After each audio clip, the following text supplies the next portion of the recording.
ओम ह्रीं श्रीं क्लीं ऐं वरं बम बम हम शम तम तम तम बम बम बम हम शम शम वीरांतांजलि स्मृत्यामः। ओम ह्रीं श्रीं वीरांतांजलि स्मृत्यामः। दर्शन ढालो रे ढालो रे ढालो द्रां द्रीं द्रवे द्रवे नमोरते भगवते श्रीमते ठा ठा श्रीरस्तो वृद्धिरस्तो तुष्टिरस्तो पुष्टिरस्तो शांतिरस्तो कांतिरस्तो कल्याणमस्तो स्वा।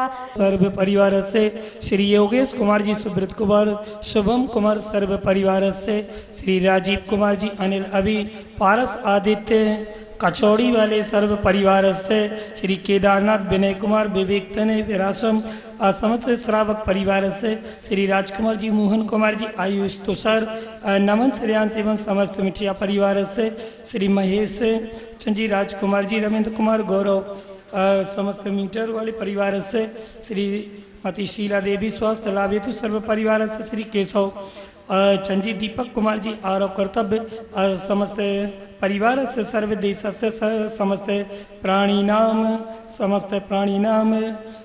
शांत्यर्थम सर्व परिवार से सर्व देश से सर्व राष्ट्र से सकल दिगंबर जैन समाज से त्रयं तव विवाति शशांक कांत मुच्चैस्ततम सगत भानुकर प्रतापम।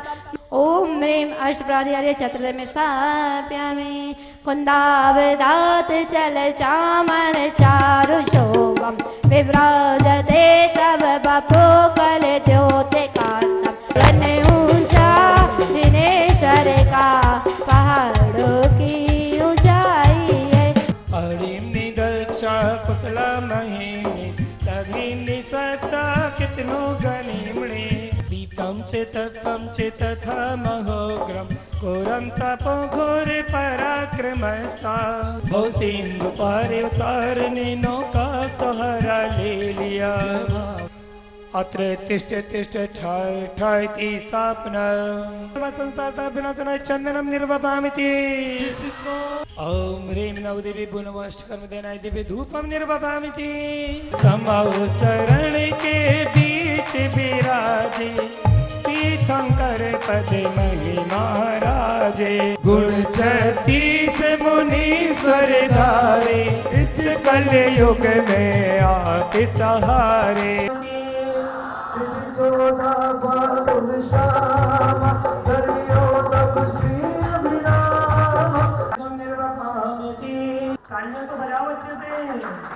वरदत इंद्र मुनीन्द्र सायर दत्त आदि गुण वृंद। उन्हें उठ कोड़ी बंदो भाव सहित करी जोड़ी। उनको भरो रे बंडार चलो रे मंदिरिया।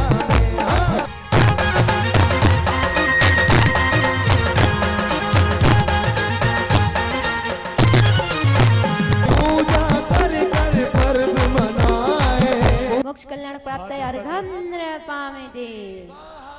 श्री विद्यासागर गुरुवर नमो नमः। श्री ज्ञान सागर गुरुवर नमो नमः। मणि जग मैया जन्म में दुख मेट दो। धर्मामृत सागर ग्रंथ की ओर आचार्य भगवान धर्मामृत सागर ग्रंथ में उत्तम ब्रह्मचर्य व्रत के लिए, शील के लिए, शील की रक्षा के लिए क्या कह रहे हैं? शीलवान महता मान्यो जगता में कमंडनम। साई सिद्धि सर्वशीलेषु यह संतोष मदेष्ठता।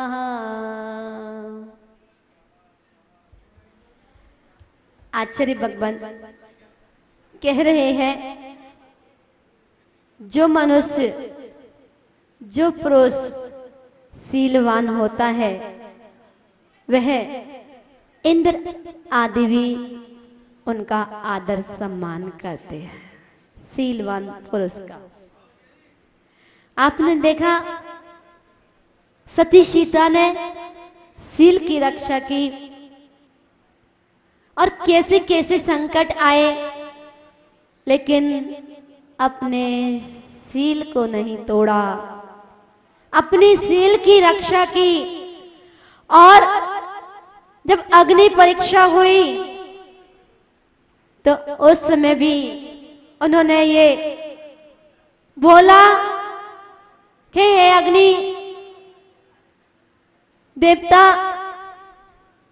हे भगवान, अगर मैंने पर पुरुष के लिए स्वप्न में भी मेरा भाव विचलित हुआ हो तो ये अग्निकुंड मुझे क्षमा नहीं करना।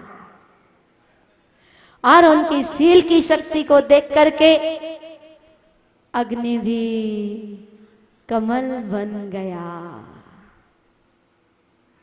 वे धधकती हुई अग्नि भी कमल का रूप ले गई।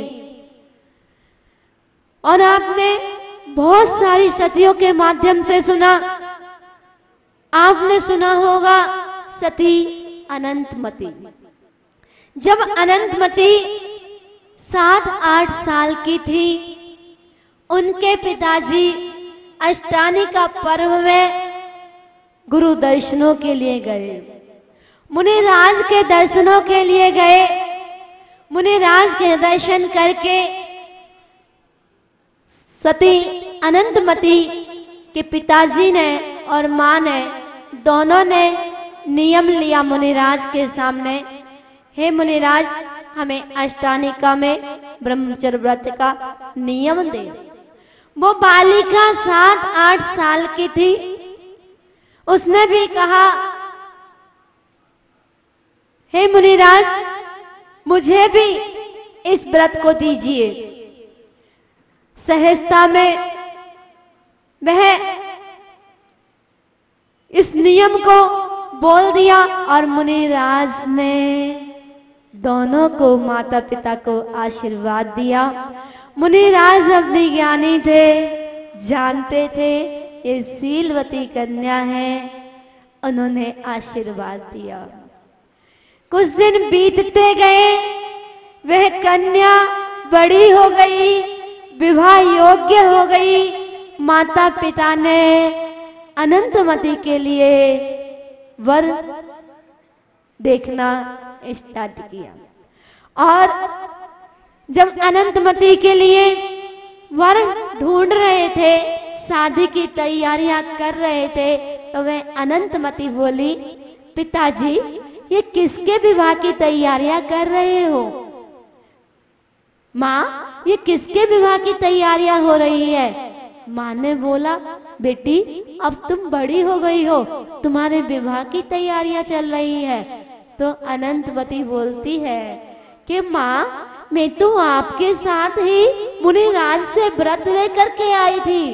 बेटा, वह तो व्रत 8 दिन का था और हम तो साल में 3 अष्टानी का पर्व आते हैं। हम तो हर अष्टानी का पर्व में जाते हैं और मुनिराज से व्रत धारण करते हैं।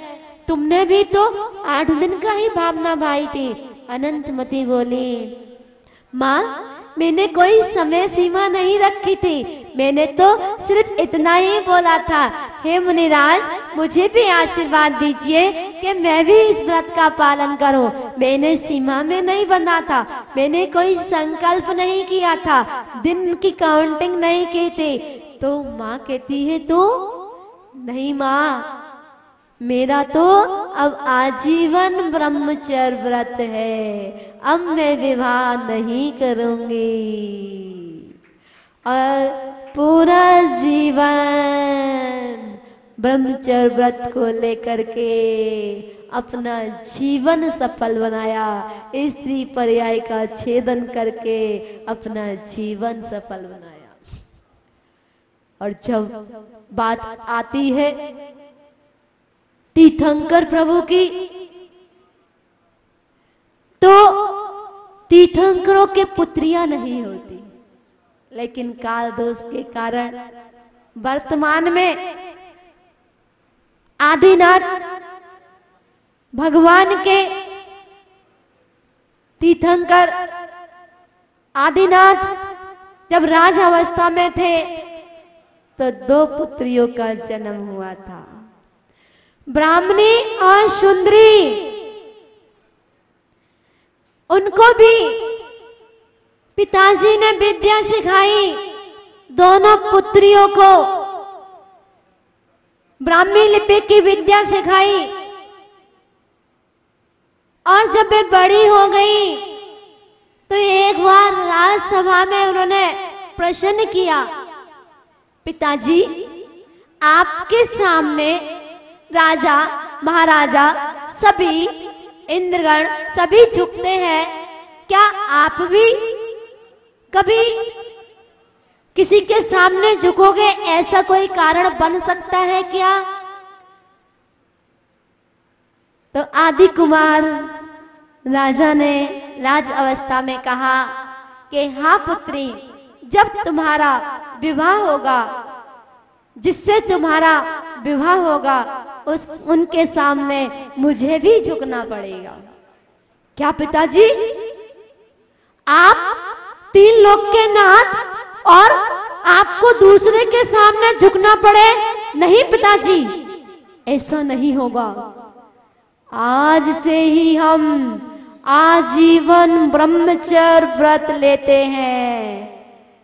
हम इस व्रत को धारण करते हैं, आपको हमारे लिए झुकना पड़े? नहीं पिताजी, ऐसा हम नहीं करेंगे। आज से हमारा आजीवन ब्रह्मचर्य व्रत का नियम है। और दोनों ने जाकर के आर्य का दीक्षा ले ली, अपने पिताजी के लिए अपना जीवन समर्पित कर दिया।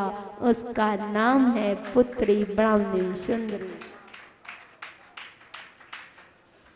सेठ सुदर्शन कितने सुंदर थे, कितने सुंदर थे, अणुव्रती थे। जिस राज्य में रहते थे उस राज्य की राजा की पत्नी रानी, उस राजा की रानी सेठ सुदर्शन पर मोहित हो गई। बहुत सारे उपचार किए, राजमहल में बुलवा लिया। बुलवाने के साथ भी बहुत सारी लीलाएं दिखाई, लेकिन सेठ सुदर्शन पर कोई भी प्रतिक्रिया नहीं हुई। जैसे प्रलय काल की हवा के सामने मेरू शिखर नहीं हिल सकता, ऐसे ही सीलवानों के सामने कामातुक का बस नहीं चलता। और जब उस रानी की सारी विद्याएं असफल हो गईं, तो उसने सेठ सुदर्शन पर आरोप लगा दिया। राजा से ना जाने क्या क्या कह दिया। राजा कुपित होकर के, क्रोध में आकर के और निर्णय दे दिया कि जाओ, आदेश दे दिया मृत्युदंड का, और उनको शमशान में ले जाकर के बिठा दिया। जैसे ही वह दो सैनिक, उनके दोनों के हाथ में तलवार थी, और जैसे ही उन्होंने तलवार उठाई और तलवार चलाना ही जा रहे थे, देवों ने उस तलवार को फूलों की माला बना दिया। वह तलवार भी फूलों की माला हो गई। कितने प्रसंग आते हैं। घड़े बीच सास ने नाग डाला, गई काढ़ने को तो बनी फूल माला। किसने किया था? सोमा सती ने। सोमा सती का नियम था अपने सील की रक्षा की। जितनी भी सतियां थी सबने सील की रक्षा की। आज सबके मुख पर उन सतियों का नाम आता है सील की वजह से। शीलेन हि त्रिलोका, शीलेन हि त्रयोलोका, शक्या जेतु न संशया, नाहि किंचिद साध्यम वैलोके शीलिनी भवेत्। शील के द्वारा तीनों लोकों पर विजय प्राप्त कर सकते हैं। शील के माध्यम से ही तीनों लोकों पर विजय प्राप्त कर सकते हैं, इसमें कोई संदेह नहीं है, क्योंकि शीलवानों के लिए संसार में कुछ भी असाध्य नहीं है और शील से बढ़कर कोई धर्म नहीं है। ब्रह्मचर्य व्रत में सबसे बड़ा व्रत माना गया है, सारे व्रत एक साइड और ब्रह्मचर्य व्रत एक साइड। एक बार एक महिला से गलती हो गई। क्या गलती हो गई? बिना छना पानी यूज कर लिया। क्या यूज किया? बिना छना जल यूज कर लिया गलती से। मुनिराज के पास गई, मुनिराज मुझे प्रायश्चित दे दीजिए। मुनिराज ने कहा क्या हुआ, किस गलती का प्रायश्चित चाहिए? हे मुनिराज, मैंने अज्ञानता बस अनछने जल का उपयोग कर लिया, इसलिए मुझे प्रायश्चित दे दीजिए। वह महिला बहुत धार्मिक थी, मुनिराजों को आहार देती थी और अतिथियों का संविभाग करती थी। मुनिराज ने कहा, अतिथि संविभाग का पालन करती हो, अशीधारा व्रत का नियम दे दिया। उन्होंने बोला इसमें क्या करना है? तो उन्होंने बोला कि अपने भोजन से पहले अतिथि को भोजन कराना। तो उन्होंने कहा महाराज, मेरा तो ये नियम है कि कोई भी नगर में साधु संत होते हैं तो पहले उनको आहार देना, अगर वह नहीं है, कोई अणुव्रती हो, अणुव्रती को भोजन कराना, अणुव्रती भी नहीं हो तो सामान्य व्रती को, सामान्य अव्रती को भोजन कराना। मैं किसी ना किसी को भोजन करा के ही भोजन लेती हूँ।